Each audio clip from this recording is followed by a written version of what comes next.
আসসালামু আলাইকুম, আশা করি সবাই ভালো আছেন। তো আজকে রান্না করব কচুমুখী দিয়ে পাঙ্গাস মাছ দিয়ে।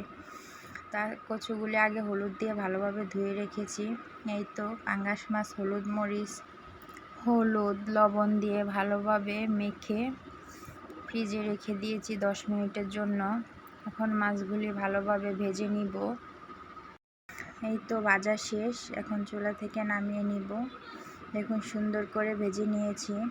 এখন চুলার মধ্যে একটা পাতিলে গরম পানি ফুটিয়ে নিয়েছি, দিয়ে দিয়েছি 1 চামচ হলুদ। এখন দিয়ে দিয়েছি কচুমুখী। বলক চলে আসছে, ভাপানো শেষ, এখন ছেঁকে নিব। এই তো দিয়ে দিলাম পাতিলে তেল,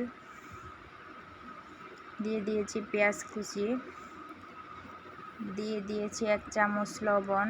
এখন লাল করে ভেজে নিব। দিয়ে দিয়েছি রসুন বাটা, আবার একটু ভেজে নিব। দিয়ে দিয়েছি পানি, দিয়ে দিয়েছি 1 চামচ হলুদ গুঁড়া, 1 চামচ মরিচ গুঁড়া। এখন মশলাটা ভালোভাবে কষিয়ে নিব। এই তো কষানো শেষ, এখন দিয়ে দিব কচুমুখীগুলি। একটু নেড়ে ঢাকনা দিয়ে ভালোভাবে কষিয়ে নিব। এই তো কষানো শেষ, এখন দিয়ে দিব ফুটন্ত গরম পানি।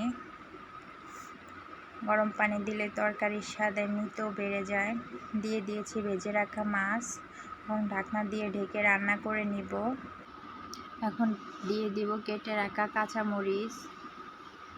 আবার ঢাকনা দিয়ে কিছুক্ষণ রান্না করে নিয়েছি।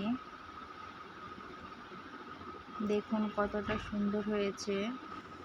এভাবে আপনারাও রান্না করে দেখতে পারেন, ভালো লাগবে।